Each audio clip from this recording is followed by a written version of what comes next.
Do you want to check out IT Pro TV but aren't ready to commit?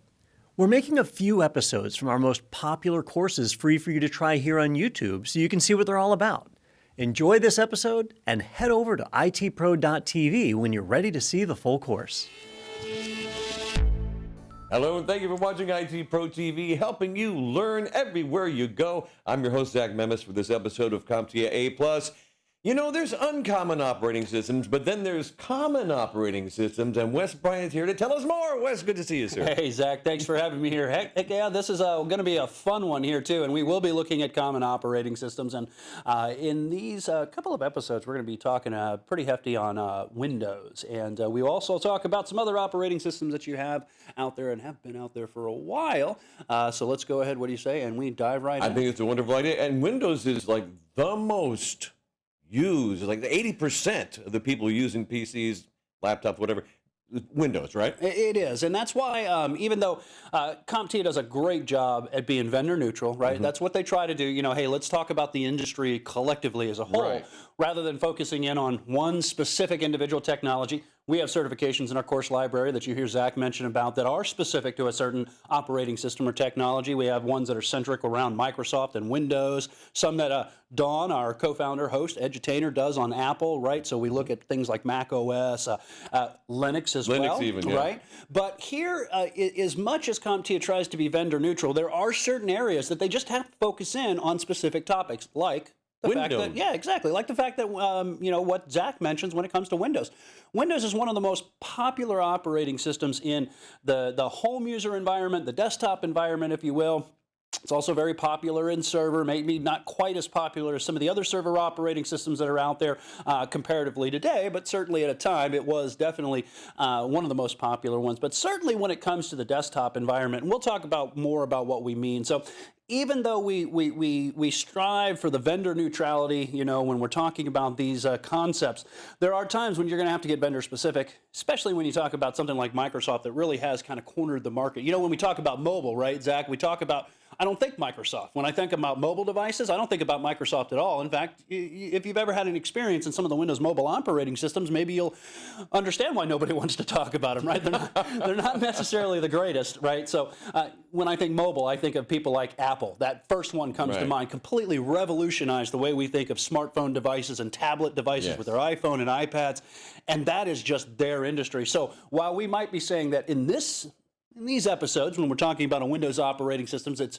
very specific. Don't think that there's not other areas that we have to focus in heavily on more, you know, other vendors as well. So that being said, let's go ahead and let's talk about very basically, regardless of what operating system you have, we've got some notes that we're going to kind of go through here as we look at some of the different topics in here. And one of the first ones I want to talk about is what's in our list here. What even is an operating system, right? Well, think about the hardware that we've been talking about, right? In other episodes, we talk about PC components. We kind of break down all the entire system unit. We look at all of the individual pieces of the hardware. But that hardware really is just a glorified, overly expensive paperweight, right? And maybe not even a good paperweight if we don't have a way that you and I, Zach and I, we can interact with that hardware, right? Because without an electrical current, right, it just sits there and it's useless. Well, there's more to it than that because we can also plug it in, give it some power, push the power button, and what happens after that, right? Well, if you've been with us in some of our other episodes that we've talked about things like the firmware platform, BIOS, UEFI, depending on you're talking about legacy or more modern firmware platform. That's kind of like a specialized, proprietary, hardware, vendor-specific operating system, right? A little bit of instructional codes that actually stabilizes the entire system unit for us, right? Brings the hard drives online, if you will, checks the CPU, checks the power, right?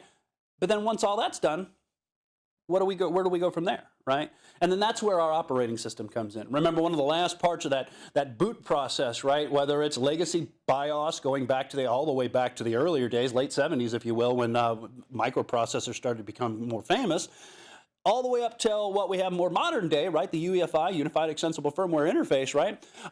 What are they going to do? Well, they're going to look for a boot code, boot record, right? And that's going to pull our operating system and put it into RAM, and it's going to start to initialize things like file systems, if you will. And ultimately, at the end of the day, once the operating system is in RAM, it's taken control over the hardware.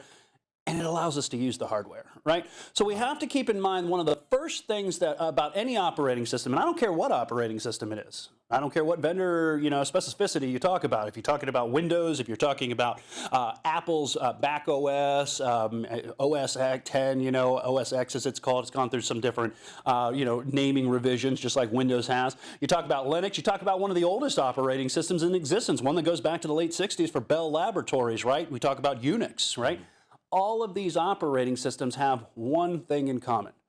They allow us to use hardware that we need in order to even have any kind of computing environment. So understand that that's what an operating system allows us to do. Not only does it allow our software to communicate with our hardware, but essentially it allows us to use the software that communicates with the hardware. So that's what an operating system are. And there are some terms that I also want to talk about here, because I'm going to kind of mention these. And I've done this in the past where I start to talk about these terms, but I haven't defined the terms yet. And some people are like, well, Wes, you're going to talk about compatibility coming up, right? Yeah. We are, and we're going to have to talk about things like 32-bit, 64-bit. We're going to have to talk about things like drivers, right? So let's go ahead and just talk about some of these terms that you're going to hear me mention probably throughout the rest of the entire series, but let's not just assume that you maybe know these, right? Because if you're like I am, or I was a career changer, went from a completely different industry, construction and fast food management and stuff, into this technology industry, and my teachers, rightfully so, thank goodness, didn't assume that I knew any of these terms. So let's not do that to you and do you the injustice of that. So we're going to talk about the first thing. No particular order here. It's just the way I kind of threw them in the chart. There's no one that has more importance over the other, right? Drivers, right? Now, I said that our operating system allows us to talk to and communicate with our hardware, all right? Now, it's important to understand that operating systems, their DNA is written in a very generic high-level programming language that isn't specific to any one piece of hardware. We actually, through operating systems today, they abstract that so that when an operating system is made, the engineers and the software developers don't have to know every single individual piece of hardware and how it works in order to code their operating system to meet that hardware's needs. So we abstract all that. All right, now, the abstraction, the true communication between the operating system, that high-level programming language, and the very machine-specific instructions that we need is that software driver. All right, and I say software driver because remember, a driver is a piece of software that sits inside of your operating system and takes those instructions that machines and hardware don't understand and acts kind of like a translator. And says, oh, okay, you're pushing the enter button, and then that needs to execute a command. Let me take those commands, and I'll translate that something that the hardware can say, oh, CPU, you need to calculate this, and guess what? We need to pull some of this information over into the graphics, the graphics card, and we need to display an output. Now, that output might be solitaire for some of you out there that are playing games or something. It could be a spreadsheet. Angry Bird. That's right. He knows my poison of choice. That's right. Love me some Angry Birds. But, so drivers allow us to communicate the operating system more specifically. We work with the operating system. The operating system communicates with drivers, which translates that into hardware-specific instructions, right? And the great thing about drivers are once you have... Let me just mention compatibility on drivers. We're going to talk about compatibility in a specific section, but it really needs to be mentioned through the entirety of this course or this episode. All right, is that drivers have to match the operating system as well as they have to match the hardware that you're supporting. Windows comes built in. Mac OS, if you will, they come built in with a lot of these drivers that work through plug and play, which basically means I plug the device in. It tells the operating system, hey, this is the device I am, these are the resources I need, and this is the functionality I'm going to give you. Then it's up to the operating system to figure out where those drivers are. But not every device that you have inside of a piece of hardware is going to have a pre-built driver, and that's why you have to go out to the vendor and you have to get the hardware-specific drivers, and as well as for the architecture that the machine or the platform is going to be running. And I totally agree with you 100% on all of that. I remember back in the day when if you wanted to have, let's say, a CD DVD player burner, you had to get the driver. Yes. You had to go find the bloody thing. Yeah, and I would probably guess, and we don't like to put age or date on any of the stuff that we do because you see how old some of us are. Specifically, I'll talk about me. Zach, you're probably thinking back to the days of I want to say Windows 95, 98-ish. That's right? when it was. Because prior to that, and the reason I say that, is because prior to that, it was called plug and pray. It wasn't plug and play. It was plug and pray and hope that it works once you plugged it in. No, it's true. And that was because in those days, devices would have to be manually configured, right? And you'd have to tell the operating system, this is the piece of hardware that you're going to use. This is the electrical conductor that you're going to use to interrupt the CPU to say, hey, CPU, I've got to work with you. Stop here. You're going at billions of clicks a second here. I need you to stop. I need to talk to you, right?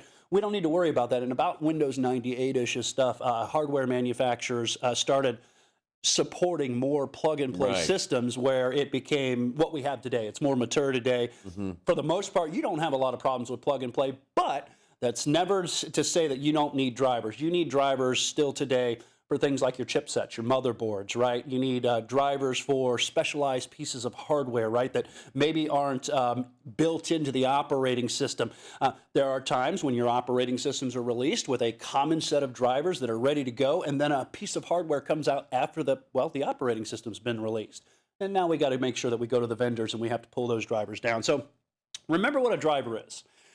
The next thing I want to talk about is a kernel, and a kernel here, we are not talking about KFC as much as I would like to talk about food. I was hoping you weren't talking about that, Wes. No, we're not talking about the 11 herbs and spices or whatever here, but what we are talking, what we're talking about here more than anything is the core functionality, the core portions of the operating systems, right? And I'm going to go ahead and talk about services and daemons here down at the bottom, daemons as they've called.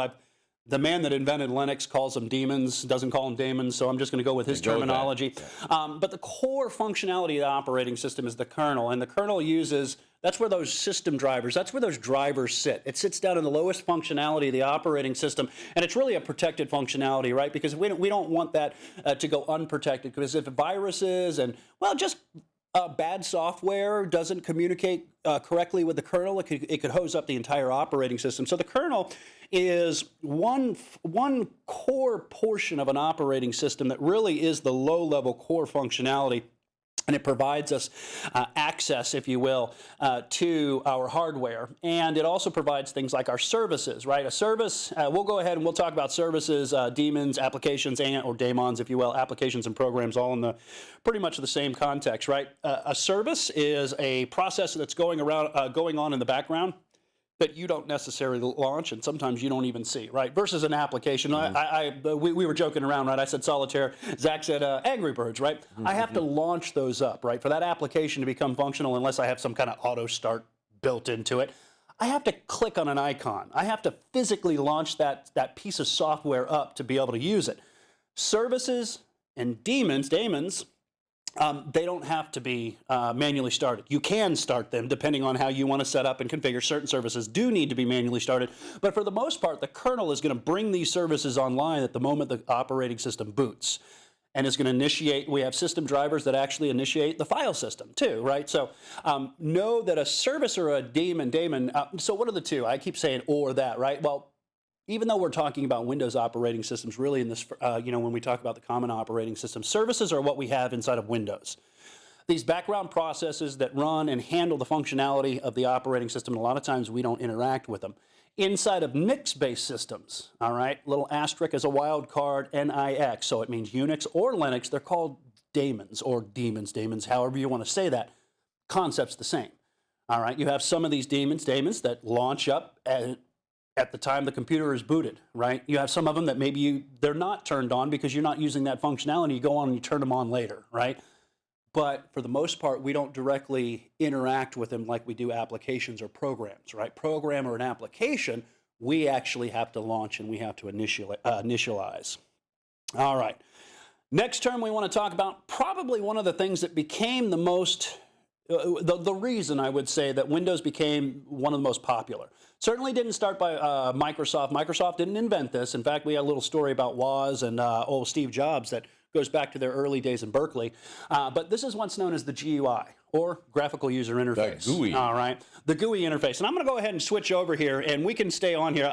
This is the Windows 10. We're going to look at Windows 10, Windows 8.1, and Windows 7 here as we talk about our Windows editions. But this is a graphical user interface, right? Notice that if I zoom in here, I've got this little cursor here, and I can kind of point, and I can click, and I can get options, right? This is what the graphical user interface is that most of us are familiar with, right? So the GUI, the graphical user interface, is what the user uses to communicate with the operating systems and programs and applications that, if you follow that train of thought down through the drivers, that allow us to communicate with our hardware. All right, but that's not the only way we can interact with our operating system. In fact, if we look, there's also another interface type, and I've got a few of the different names that we've seen in here. You might hear them called all different things, right? Notice that I have what's known as shell, all right? Now, I put shell up there because the interesting thing about a kernel shell architecture is that the shell is actually the overlay over the kernel that the user interacts with. In Windows, we only have one shell. We have the Windows graphical user interface, all right? You don't have that limitation in Unix and Linux-based systems because you can have a single kernel. Multiple users can log into that same kernel and each have their own overlay that they work with, their own shell, if you will. Windows only has one shell, the graphical user interface. But you'll see as you go into other training and stuff, when we talk about things like Linux-based systems, you have GNOME, you have KDE, you've got Enlightenment, Unity, all of these different shells, these interfaces that you can overlay over top of the kernel itself. All right. Now, that being said, you can also launch, some people will call these shells as well, because in those systems, and really in the early days prior to Microsoft kind of revolutionizing the graphical user interface, that's all we had was what's known as a terminal, all right, CLI, command line interpreter, if you will, or command line interface, or if you will, in Windows, they call them command prompt, Windows command. You might hear it called command prompt. Some of you that have been around just operating systems in general for a long time might remember it was called a DOS prompt. In fact, people still call it a DOS prompt today because you're doing some of the same things that you were doing way back in DOS, right? And what I mean by that is if we kind of look here, notice our graphical user interface, and let me go ahead and switch. I'll show you, here's our Windows 8.1 machine. Graphical user interface, for the most part, still point and click. Like, oh, and it locked me out. So you guys are going to, and let's go ahead and talk about that without the assumption that you've been here before. When you go to log on to a machine, most machines today for security purposes will lock the screens and require you to enter your username and password. Now, my username and password, let me go ahead and switch this screen real quick, all right, might look like this. And what do I have to do? Well, I have to sign in with whatever my username is. Now, as we get more into communicating or talking about our operating systems, I'll tell you the specific login that I'm doing. So I'm going to type my username. And in this case, I'm going to go ahead and just log in as the administrator. And then I'm going to type my password. All right. Then I get to the graphical user interface, and that's what I wanted to make sure you guys see. And my Windows 7 machine probably did the same thing. But if you look, I still have the point and click functionality here that we had in the Windows 10 machine, right? This just happens to be Windows 8.1. And let's see here. Oh, hey, look, there we go. So here's our oldie but goodie, and it's really not that old as far as operating systems goes. This is Windows 7, and Windows 7 is one of the best Windows operating systems as far as I'm concerned, next to XP, and it's still widely available, and yes, it is still supported, but we get the same functionality, right? Graphical user interface gives me the ability to just do a point and click. All right, now that you've seen all of these, right, we also have the terminal interface, or what is in Windows known as the Windows command prompt. But your CLI, your command line interface, in the earlier days when you logged into a system, and I'll tell you what, I'm going to cheat the system here, and we're going to go full screen, and we're going to get the GUI out of it. This is what you'd be confronted with, right? In the earlier days, that's why some people still call them DOS prompt, right? Disk operating system, you would input text-based commands. All right, and when you'd hit an execution command, which is enter or return, depending on what keyboard you're using, you get a text-based output, right? But that's all you get, all right? You have to know syntax, right? I have to know how to actually work with this type of, and I'm going to be able to type too, which is a challenge for me. You have to be able to know the commands and the syntax, right? It's a little bit different, a little bit more advanced way to interact with your operating system. And that was one of the benefits of the Microsoft, in this case, this is Windows 7, but that's one of the things that kind of set Microsoft apart from the rest of the world at that time, because they found a way to do a Windows Manager or a graphical user interface, a GUI, that would lay on top of DOS. right? So DOS was the subsystem, and then they lay the graphical user interface over it. And rather than me having to come in here and do what I'm doing right here, and you can see with my typing abilities, it's challenging to me, and I've been doing this for a while, I don't have to sit here and know, well, what are the commands? How do I navigate around, right? What do I see, right? I don't have to worry about that. In the earlier days, too, you'd get your operating system, you'd get a computer, and then to be able to work with your computer, the operating system would have a book about this thick with all the commands you'd have to do. I remember that too. Right, to be able to work with it. That's where the GUI has kind of set everything apart. But keep in mind that every one of these systems, and I don't have to sit here and flip through all of the different Windows operating systems, but I am going to go ahead and I'm going to flip out of our presentation here, and I'm going to kind of just go to, let me go ahead and minimize this. We're going to get back to that coming up too. But you'll notice that if I'm in a Mac operating system, notice that I have the terminal as well. And that's why I wanted you to know that it's called different things depending on what your operating systems are. And since we're talking about common operating systems, you might as well know what they are in Windows as well as the Mac OS, right? And if I launch the terminal here, notice that, well, that's the satellite view there. Let's make this a little bit easier to see here. But we still have the same thing, right? We have text-based output, right? Text-based input, syntax, commands that we execute, we enter, and we get something back from them, right? And we can see that aspect right here. So that is a lot of it actually, just at a high level, I guess, on what we need to know about some of the terms, right? So know what the terminal, the command line, or the command line interface is, and as we get into this, we'll talk about command line a little bit more, and we'll show you some of the commands that we want you to know. Keep in mind that there are a bunch of them, and we never want you to just stop with what we're showing you. Always be looking to learn more. And one of the great things is I'll show you how you can get some help as well if you are venturing into the command line. That'll make it a little bit easier for you as you are learning. Thank you, sir. All right, and you are welcome. So with that being said, about 10 minutes to spare. Let's go ahead and talk about some of the common types of operating systems that we have out there today. Now, we're not getting vendor specific when we say this. When we look at these common types here, you're going to see that we have what's known as a business client and what's known as a home client. Now, Zach and I, we always pick on each other here. I could say, well, Zach, you know the difference between a home client and a business client? And the answer would be, well, one's in a home and one's in a business. But specifically... Hey, he answered for me. I'm good. That's right. He's great. He used the power of his chi with that one.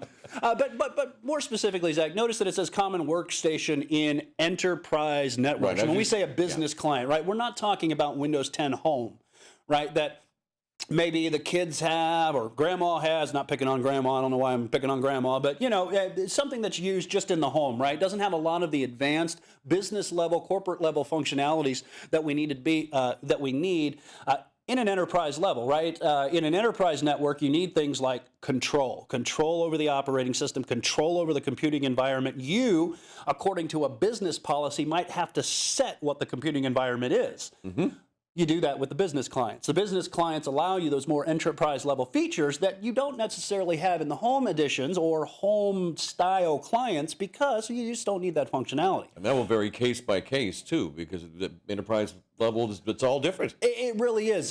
So let me give you, to kind of expand on that, let me give you an example. Windows 10. All right, Windows 10 Home, if you will, is going to be one that I can use in the home. It's got the multimedia features that we need, graphical user interface, right? But when it comes to being able to join this to what's known as a Windows domain, right? This is a logical boundary. Remember we said control over the computing environment? Yeah. If I join this Windows client to this business network, then through other computers out there, they can actually manage this client, right? Through pushing out things like configuration settings, through policies and stuff, and we'll get more into that. Don't worry about that too much now. But the home edition, I can't join to the client or the enterprise network. I can't join it to an Active Directory or a Windows domain because it wasn't made that way. It wasn't supposed to be utilized that way. Right. So keep in mind that functionality-wise, as a base operating system, they're almost identical. It's where the configuration and the management of the client comes in that really separates them as to whether they're a home client or whether they're a business client. So for instance, let me give you an example on the business side, right? In a business environment, you might want to be able to strategically allow or maybe approve or disapprove. They call it whitelisting and blacklisting. You might want to allow certain applications to run. You might want to disable or not even allow other applications to run at all. So you can implement enterprise-level features in the business clients like Windows App Locker that will allow you to control which applications run and which don't run. Right? Now, we do that inside of home clients through things like family safety, right? Through parental controls, right? You know, so the mindset is different, right? And how we achieve it is different, and the level or scalability is completely different between home clients and business clients. All right. Then we have mobile, all right? And when we talk about mobile devices or mobile operating systems, and we're not really talking about Windows because, yes, Windows Mobile is out there, but it really hasn't had a good success. So when I talk about mobile operating systems, you probably have some that already come to mind, like, for instance, the Android operating system is one that I use on a daily basis. Those of you that have your iPhones and iPads out there are well familiar with things like iOS. iOS has been around for a very long time, right? Android's been around for a while now, too. And again, these are highly optimized operating systems for specific types of processors, processor architectures, like, for instance, ARM-based processors, the advanced RISC machines. Basically, it's simplified instructions so we can get our job done with less power, less calculations that need to be done. So it's perfect for a mobile device that maybe doesn't have the computing power. And even that's kind of not a good statement anymore because these mobile devices sometimes have more computing power than the average desktop today. But they are optimized. Yeah. You know, they're optimized to run on these, on these type of devices, and they're designed for portability. Then there's the server operating system. All right, and I want you to, I could probably go ahead and say, I want you to distinguish the difference between, and I'm gonna do some on-the-screen modifications here, because at the end of the day, I want you to think about clients versus servers, all right? What is a server and what is a client? Well, a server is the same thing. It's an operating system just like any other operating system, with the exception that it runs on very high-performance hardware. Multitudes of CPUs being aggregated together, right? We talk about aggregation in other episodes, right? If I could take a whole bunch of CPUs and I could combine them together on this one massive piece of hardware, I can get a lot of stuff done, right? A lot of services can be run on this computer at a single time. Well, that server operating system is providing those services to other computers that exist within that business network. The clients, on the other hand, and I don't care if you call it a home client or a business client, let's just focus on the word client. Home, you're going to find it in the home. Business, you're going to find it in the business, like we've said. But the client aspect of that, the reason they're not called, why aren't they called home server? Why isn't it called business server? Why is it called client? Is because the client operating system is a fully self-sufficient, functional, if you will, operating system that allows you to do day-to-day functionality. But in a business environment, it relies on the services of other computers. All right, that's a client. A client requests services from other computers, and we talk about this as well when we get into our networking infrastructure, right? Because it's important to understand, those two types of operating systems. Again, a client is going to request services. Servers are out there listening and saying, "Hey, I got that service for you here." Hence the term server, service, right? Give that service to the clients. So that's the difference between a client operating system and a server operating system. All right, designed to run on high-performance hardware. Now, let's see where we're at here. We got to talk about compatibility considerations here, but I do see that we're running a little bit short on time. So how about this? We'll go ahead and we'll take a break right here. We'll come back maybe in a part 2, and we'll continue on. Excellent job as usual, Wes. Common Operating Systems Part 1, Part 2 will be coming your way. And make sure you watch everything inside the CompTIA A+ series. You're going to be so glad you did when that exam comes rolling around. And complimentary information, seek it out, take notes. And inside our course library, complimentary information is available with thousands of hours of videos. Is there to do one thing: help you go further. So check that out as well. And tell everybody you know about ITProTV. ITProTV is binge-worthy. Thanks for watching. I'm Zach Memis. And I'm Wes Bryant. We will see you again soon.